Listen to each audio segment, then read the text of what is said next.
सूख गयल बराखला बिना पानी के। और नीलकमल सिंह कहत के बरसात के मजा लो ओढ़ के छाता के।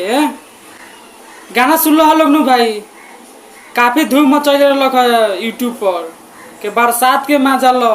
प्रणाम, मैं हूँ विक्की राज और आप देख रहे हैं भोजपुरी रिएक्शन। तो चलिए आप लोगों को ले चलते हैं और नीलकमल सिंह के जो सॉन्ग आया हुआ है बरसात के मजा लो वो आपको सुनाते हैं। एक बार सुनिए ये पहले। तो दोस्तों कैसा लगा आप लोगों को ये गाना बरसात के मजा लो? देखिए कितना अच्छी की बात है कि बारिश बरस नहीं रहा है और बरसात के मजा लो। तो भाई हमारा अगर म्यूजिक की बात करल जाओ तो ये म्यूजिक ही बहुत ही जबरदस्त बा और वीडियो क्वालिटी तो हो कहीं की बात नहीं के, बहुत ही जबरदस्त भाई। वीडियो क्वालिटी HD में बा, काफी शानदार बा। लोकेशन के बात कल जाओ तो इतना मस्त मस्त लोकेशन आजकल नीलकमल सिंह ले रहल बारन की का कहल जाओ। बड़ा रंगीन रंगीन भाई सब लोकेशन देखने के बाद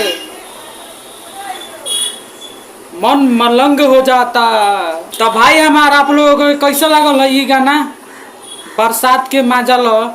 जरूर एक बार कमेंट करें और नीलकमल सिंह के फैंस बनी तो एक बार दबा के जरूर शेयर करें। अब बताएं कि गाना रो लोग कैसा लगल हो। तो भूले के नहीं खे, जरूर एक बार कमेंट करके बतावे के बा।